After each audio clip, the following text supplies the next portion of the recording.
Bismillahirrahmanirrahim. Assalamualaikum warahmatullahi wabarakatuh. Alhamdulillah wassalatu wassalamu ala Rasulillah nabiyyina wa sayyidina Muhammad ibn Abdullah wa ala alihi wa sahbihi wa man walah wa ba'd. Saudara-saudariku dimanapun kita semua berada, semoga video ini menemui kita semua dalam keadaan baik, dalam keadaan sehat, dan dimudahkan dalam menjalani seluruh aktivitas kita. Semoga itu semua bernilai baik dan mulia di hadapan Allah Subhanahu wa Ta'ala. Saudara-saudariku, butuh waktu yang cukup panjang bagi kami pribadi, 3 hari merenung, mencoba memahami akan satu peristiwa yang khususnya terjadi yang diduga akibat dari perundungan yang begitu mendalam dirasakan, berakibat satu komplikasi dari perasaan yang tentunya menghadirkan beragam macam ekspresi yang kemudian memuncak untuk melakukan satu putusan yang merusak, berakibat fatal, bahkan menghadirkan korban luka begitu banyak dan mencengangkan dalam konteks perbincangan wacana nasional, bahkan juga menjadi isu dalam dunia internasional. Ya, kejadian yang tepat mengguncang Indonesia dari pusat kota di Jakarta pada salah satu institusi pendidikan yang tentunya telah menyebar nama, lokasi, dan hal-hal terkait dengannya. Teman-teman, kurang lebih 2 tahun lalu, saat saya berkunjung pada salah satu daerah, ibu kota dari satu provinsi, kepala daerah pejabat sementara pada waktu itu meminta waktu untuk berdiskusi tentang satu keadaan, tentang satu masalah lebih tepatnya yang mendera banyaknya institusi pendidikan di wilayah yang beliau pimpin. Bahkan di satu daerah yang dinilai cukup terluar, tingkat persoalan itu begitu tinggi. Persoalan dimaksud tidak jauh dari bullying, perundungan yang terjadi di beragam tingkat institusi pendidikan pada saat itu. Bukan hanya di tingkat universitas, bahkan di sekolah menengah atas, sekolah menengah pertama sampai ke tingkat dasar. Dan dalam perjalanannya bahkan ditemukan dengan skala-skala tertentu sesuai levelnya di taman kanak-kanak.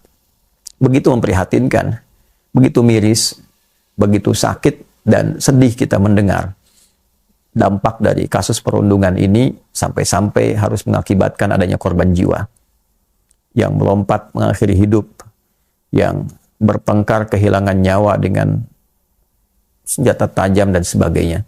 Tentu kita berpikir lebih panjang ke depan. Kita membayangkan tentang suasana Indonesia 10 tahun, 20 tahun ke depan, hadirnya pemuda-pemuda hebat, intelektual, terpelajar, mampu mengangkat negeri ini pada kemakmuran, kesejahteraan, kebaikan. Namun bila kita melihat kondisi-kondisi kekinian, nampaknya kita baik sebagai orang tua, sebagai sosok yang lebih dewasa, dan tentunya memanggil sosok-sosok negarawan, kita mesti lebih serius lagi memikirkan bangsa ini, lebih serius lagi memikirkan kehidupan bernegara, bermasyarakat. Dan tentu saja ada 3 bagian di sini yang menurut kami mesti berperan. Di video ini saya tidak hanya mengajak, tapi juga berupaya mengawali dari diri pribadi dan keluarga bahwa 3 faktor akan sangat menentukan dan begitu penting dalam mendidik anak-anak kita untuk menjadi generasi penerus bangsa yang baik, yang bernilai emas, bukan melahirkan cemas. Yang pertama tentu kita mulai dengan diri kita pribadi sebagai orang tua. Saya, Anda, kita semua. Kebanyakan kasus-kasus yang terjadi di sekolah diakibatkan pada mulanya kurangnya perhatian, kurangnya pengawasan, kurangnya pendekatan dari sisi keluarga, orang tua, Sehingga dengan itu, anak-anak mencoba mengekspresikan kehilangan mereka, mengekspresikan tuntutan-tuntutan perhatian mereka di tempat yang berbeda. Dan sayangnya, itu dilakukan dalam satu institusi pendidikan di mana mereka belajar, di mana mereka menempuh satu jalan untuk meniti bagian-bagian sifat intelektual mereka di masa depan dan terganggu dengan keadaan itu. Tentu saja faktornya bisa banyak, karena kesibukan anak bisa mengakses apa saja, bisa melihat apa saja, bisa bermain apa saja, tidak terkonfirmasi ulang keberadaan mereka dengan kesibukan orang tua. Ayah boleh sibuk, tapi ibu juga mesti terkoneksi. Ibu boleh sibuk, tapi ayah juga mesti terkoneksi. Mesti ada bagian diri kita yang bertanggung jawab untuk bisa menjaga anak-anak kita sebelum kita melepaskan mereka ke tempat yang lebih luas. Saya kira penting di sini saya juga bermohon, baik pada pribadi dan kita semua, untuk berpikir sekali lagi bahwa 10 tahun ke depan, 20 tahun ke depan, bagi yang anak-anak kita masih SD mungkin, masih TK mungkin, mereka akan menjalani hidup. Mereka akan jalani kehidupan berbangsa, bernegara, bermasyarakat, menjadi sesuatu. Bila kita hanya sibuk di luar, mencari sesuatu materi ke dalam dan tidak terperhatikan keadaan psikis mereka, keadaan jiwa mereka, tentu apa yang kita dapatkan tidak akan pernah memberikan pengaruh yang setimpal, tidak akan memberikan feedback yang baik kepada kita semua di kehidupan mendatang. Yang kedua, tentu saja di sini ada faktor sekolah, institusi yang kita percayakan untuk menjadi tempat mendidik anak-anak kita tercinta. Kepercayaan ini tentu harus dibayar dengan komitmen yang jelas. Mempercayakan sepenuhnya artinya kita telah melihat, meneliti sekolah ini layak, kita melihat bahwa guru-gurunya baik, semangatnya tinggi, kurikulumnya bagus, mendidik fisik dengan baik, intelektual dengan baik, spiritual dengan baik. 3 komponen ini dengan karakter dan caranya masing-masing. Kepercayaan ini tentu harus kita serahkan sepenuhnya agar tidak terjadi orang tua mengintervensi sekolah, bahkan membawa program sekolah pada keinginan-keinginan orang tua. Saya ingin tekankan khususnya di sekolah-sekolah swasta, agar jangan sampai terjadi lembaga pendidikan terbawa oleh keinginan sekelompok orang tua, keinginan-keinginan tertentu yang tentu mengalahkan visi-visi besar di dalam lingkungan sekolah. Guru-guru yang baik harus terlindungi. Baik dalam mendidik bisa banyak definisinya. Bisa dengan kepintaran intelektualitasnya, ketegasan dengan beragam definisi tapi sesuai konteksnya. Bila memang tidak menyakiti anak secara berlebihan, atau memang tindakan yang harus diambil karena anak itu memang harus mendapatkan satu ketegasan yang setimpal dengan perilakunya. Walaupun di rumah tidak mendapatkan itu, boleh jadi karena ayah ibunya tidak mengerti di level mana anak itu berbuat kesalahan. Bagaimana cara menertibkan anak itu? Jika kemudian kesalahan itu dididik dengan tegas, tapi kemudian dibela oleh orang tua dengan cara yang salah, maka melahirkan konsekuensi yang tidak baik pula. Tentu saja sekolah bukan tempat titipan. Lembaga pendidikan bukan tempat kita menyerahkan sepenuhnya agar mereka bertanggung jawab. Tentu tidak demikian. Yang bertanggung jawab kita sebagai orang tua. Tapi sekolah, guru-guru mengambil tanggung jawab itu untuk membantu kita mendidik anak-anak lebih baik. Tentu saja peluang ini pun tidak memberikan satu kesimpulan bahwa setiap guru, kepala sekolah, dosen bisa berbuat apa saja. Tentu tidak. Ada batasannya, ada aturan-aturannya.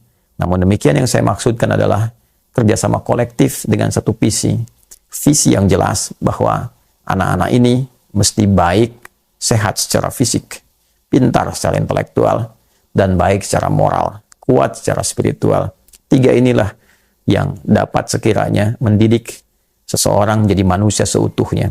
Bila moralnya baik, tentu kepintaran itu akan dibimbing menjadi bermanfaat dan fisik mudah dalam beraktivitas. Pada intinya, di keluarga, ia punya satu kontrol atas perilaku.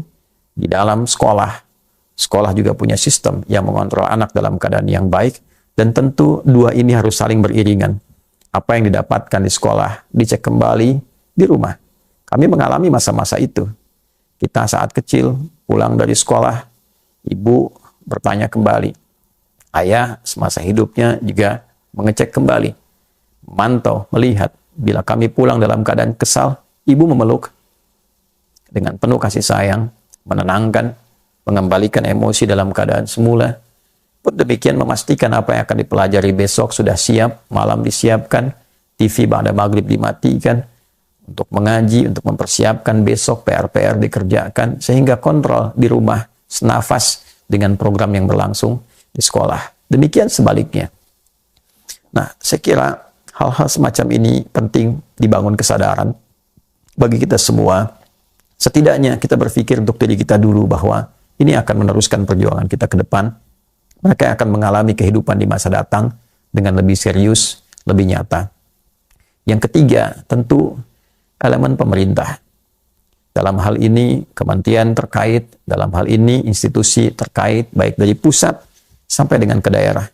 Tidak bisa kita menata sistem pendidikan ini menjadi formalitas lagi, seremonial lagi. Harus lebih serius, terintegrasi dengan kementerian-kementerian lain.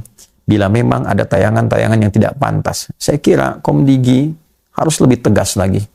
Bukan hanya membatasi, tapi mungkin mengeluarkan aturan yang melarang hal-hal tertentu yang berdampak sangat tidak baik bagi kehidupan masyarakat, generasi muda khususnya, anak-anak bahkan, ya untuk diselesaikan, ditutup, bukan hanya dibatasi. Dan itu yang terjadi di negara-negara yang saat ini kita katakan maju. Algoritma TikTok yang kita sebut di luar. Bagaimana Tiongkok membuatnya? Bagaimana program itu didesain? Program yang penuh dengan nilai edukasi, motivasi, tiba-tiba berubah jadi sesuatu yang sangat aneh, berkembang di dunia luar, terlebih bahkan di kita, di Indonesia ini. Anak-anak TK bisa berjoget, anak-anak SD bisa berekspresi yang tidak sesuai dengan karakternya, dan seterusnya, dan seterusnya. Rasa-rasanya kita mesti berpikir kembali, rasa-rasanya kementerian bisa mengambil tanggung jawab dengan lebih tegas lagi pada aspek-aspek dimaksud, ya sehingga jika kita berharap ke depan dengan semua rasa pertimbangan kenegarawanan, ingin Indonesia maju, ingin Indonesia emas, maka tentu yang harus diperhatikan generasi-generasi mudanya. Betul, makan bergizi gratis untuk fisik, ya. Tapi kualitas pendidikan secara intelektual juga mutunya mesti tingkatkan sesuai dengan kebutuhan kini, terus, dan masa depan. Tapi juga ada satu hal yang tidak boleh kalah dalam perhatian, yaitu pendidikan spiritual. Saat moral mulai terganggu, saat kehidupan orang-orang dewasa saat ini bisa terasakan, bandingkan dengan 5 tahun ke belakang, apalagi 10 tahun ke belakang, apatah 20 tahun ke belakang, bagaimana kondisi perilaku manusianya, moralnya. Sekarang rasanya jauh bila akan dibandingkan. Tapi tentunya sekali lagi bahwa spiritual adalah kuncinya. Mudah-mudahan jika ini bisa kita dalami dengan baik, sosialisasi, melibatkan secara kolektif, terintegrasi. Kami mohon diperkuat lagi, Bapak Ibu sekalian, pemangku jabatan, pendidikan agama di sekolah, mohon diperkuat. Silahkan sesuai dengan keyakinan masing-masing. Ya, tapi kita ini Indonesia, sekali lagi, yang lapis kehidupan berbangsa dan bernegaranya adalah lapis-lapis spiritual di antara intinya. Negara ini merdeka atas berkat rahmat Allah yang Maha Kuasa. Ada perjanjian komitmen lapis spiritual yang hadir di dalamnya. Dan spiritual ini menguatkan moral. Jika ini tidak kuat, maka berbahaya bagi aspek-aspek yang lainnya. Tentu diterjemahkan di lapangan bisa dengan cara-cara yang berbeda, sesuai dengan keyakinan masing-masing. Karena negara menjamin kemerdekaan tiap-tiap penduduk untuk beribadah menurut agamanya masing-masing. Negara menjamin kemerdekaan tiap-tiap penduduk untuk memeluk agamanya masing-masing dan beribadah menurut agama dan kepercayaannya itu. Demikian pasal 29 di ayat 2 itu. Oleh karena itu, mari kita saling perkuat. Mungkin bisa menghadirkan selain psikolog, ada tokoh-tokoh agama di sekolah-sekolah, peningkatan mutu, konsultasi, mengamati murid-murid yang murung, murid-murid yang cenderung ekspresif, mengambil langkah-langkah tegas pada sesuatu yang membahayakan. Mudah-mudahan adik-adikku yang berada dalam kondisi yang mungkin kalian merasa tertekan dengan suatu kondisi tertentu, ayo percaya diri. Allah memberikan kita potensi yang hebat. Allah memberikan kita kekuatan yang tiada terkira. Kekuatan fisik, kekuatan akal, kekuatan hati kita. Bangkit. Jangan memandang diri sebagai pribadi yang lemah. Ya, engkau punya potensi yang hebat. Engkau adalah harapan-harapan untuk bangsa ini ke depan. Yakin, engkau adalah anak yang berpotensi pintar. Engkau adalah anak yang kuat. Jangan mudah terbawa suasana yang seakan-akan mengondisikan engkau sebagai anak yang lemah, mudah dirundung, mudah dibully. Tidak. Ya, engkau adalah anak yang bisa bergaul dengan baik, bersosial dengan baik, tumbuhkan kepercayaan dirimu, bisa menyelesaikan banyak persoalan. Adik-adikku yang masih senang mengelompok untuk membuli, melakukan perundungan, sadarlah, tidak ada manfaat dari itu semua. Hanya akan merugikan orang lain, termasuk diri kita sendiri, dan kehidupannya lebih luas. Ingat, kita semua punya masa depan. Ayo kita bersama-sama bekerja dengan baik, belajar dengan semangat, dan baca 10 tahun ke depan. Buat agenda dari sekarang. Tuliskan di buku catatanmu, buku diarimu, bahwa 10 tahun ke depan, saya akan menjadi tokoh A, saya akan menjadi ahli B, saya akan menjadi pakar di bidang C. Mari kita bangun negara kita ini, semangat, baik, dan kita katakan stop bullying, stop perundungan, komitmen bersama. Semoga Allah menjaga negeri ini. Semoga Allah menyayangi kita semua, dan semoga Allah menyatukan kita dalam kerukunan, kekompakan, kebaikan, dan menjauhkan kita dari segala sifat yang tercela, dari berbagai hal yang bisa memecah belah. Subhanakallahumma rabbana wa bihamdika, asyhadu an la ilaha illa anta, nastaghfiruka wa natubu ilaik. Alhamdulillah rabbil alamin. Terima kasih, maafkan saya. Assalamualaikum warahmatullahi wabarakatuh.